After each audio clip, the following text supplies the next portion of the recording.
about this power of the purse, about government shutdowns. You're going to learn more and know more by the time I'm done than anybody else in America. And I think that's one of the differences about this program. Although there are many great programs out there, you know. First, I want you to hear a former congressman newly elected to the Senate in Colorado, which the establishment tells us this guy's the future. His name's Cory Gardner, Republican, Colorado. And he goes on MSLSD on the Morning Schmo show. And, of course, the question's predictable. The questioner is a moron. The answer's predictable. But I am going to give you information that neither of them have and that you need to have. Cut 4, go. Unfortunately, there are some voices out there that Mitch McConnell doesn't appreciate. Stop. Well, then we ought to stop talking because Mitch McConnell doesn't appreciate it, according to the Morning Schmo, who can barely put together a sentence. Failed on radio. He's failed on TV, too. That's why he's on MSLSD. Go ahead. Government shutdown. Is there any way you could support a government shutdown or a default on the debt? Stop. A default on the debt. This moron was a congressman. Now, I'm going to demonstrate that he's a moron and that you know more than he does in just a minute, because there have been almost 20 government shutdowns and there's never been a default on the debt. But he can't help it. He's a toady. Go ahead. As Mitch McConnell was saying yesterday, there's no way he ever could. No, absolutely not. There's no time, place, or purpose of a government shutdown or default. That's simply ridiculous and something that a mature governing body doesn't even contemplate. So over the next several weeks, over the next several days, as we put together that agenda, those first 100 days of accomplishments for the American people, we ought to make it very clear that that's simply not acceptable. This guy's very painful. What was he, a weatherman before? Mr. Perdue, doesn't he sound like that? Hey, everybody, you know the weather. Well, anyway, I'm not impressed. I'm not impressed with this guy. I'm certainly not impressed with the schmo.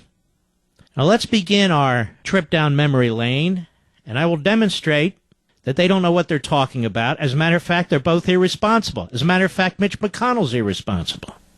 There was a piece last year, and it wasn't bad. Not perfect, but it wasn't bad, by the Washington Compost. And they went through every modern government shutdown.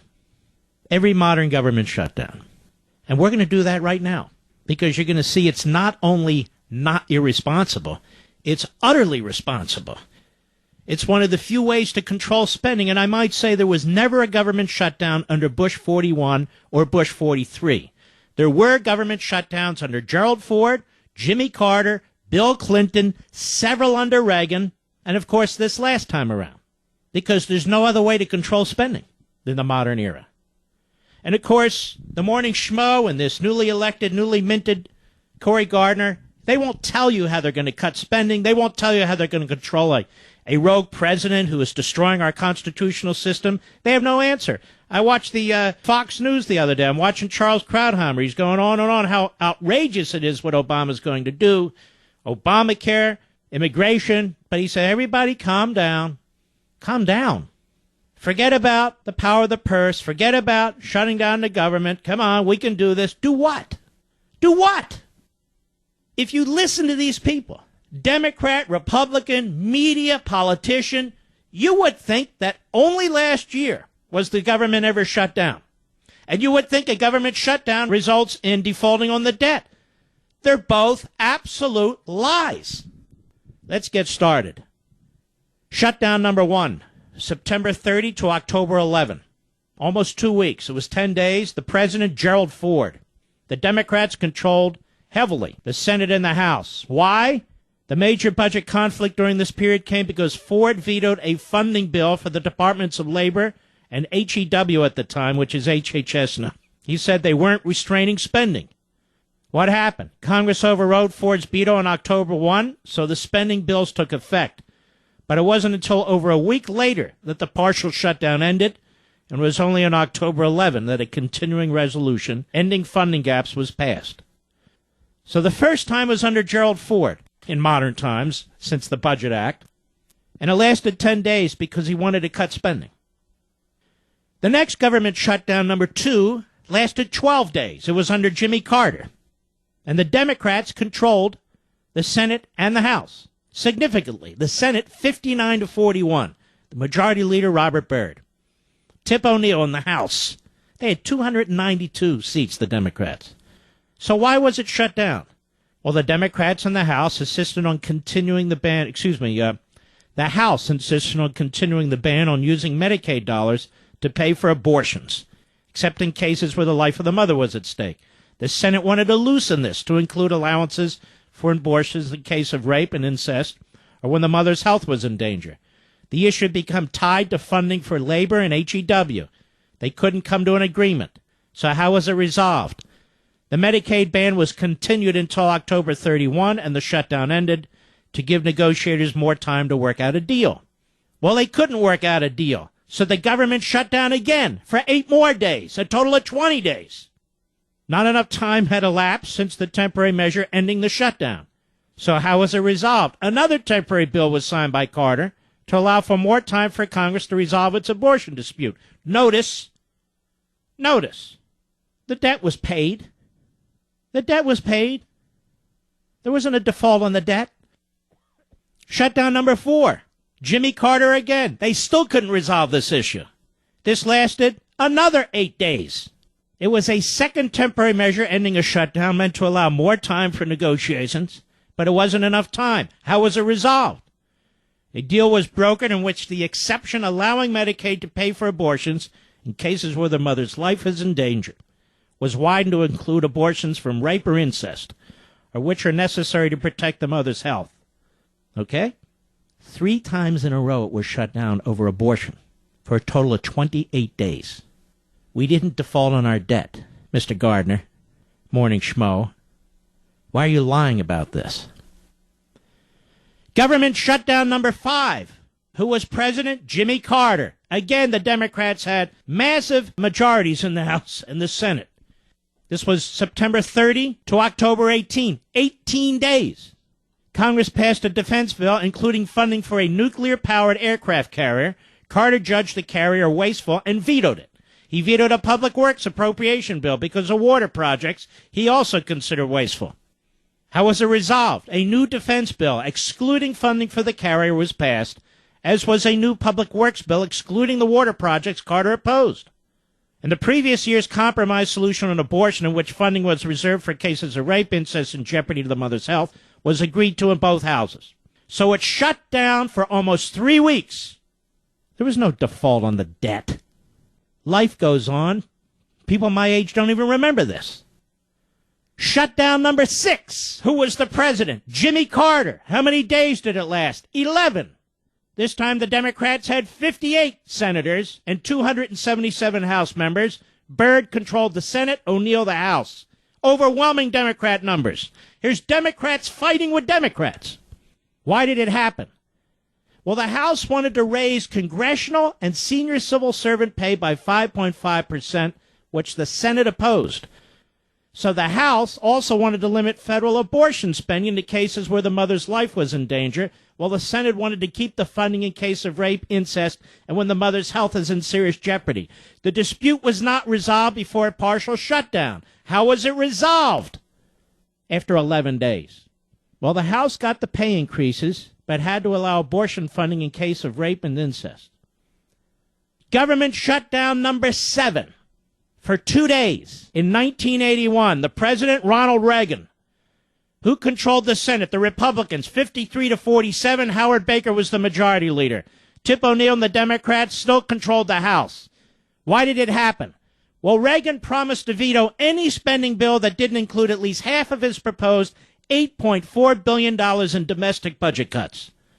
Well, the Senate passed a bill that met his specifications, but the House insisted on both greater defense cuts than Reagan wanted and pay raises for itself and for senior-level federal civil servants.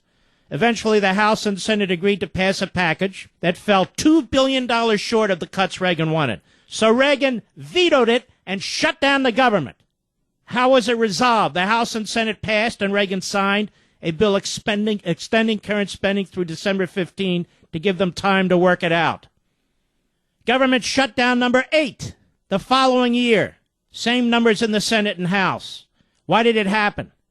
The new fiscal year started and Congress just hadn't passed new spending in time, so parts of the government were forced to shut down. While there were some disagreements over spending levels between the House and the Senate and the administration, they didn't pass a bill.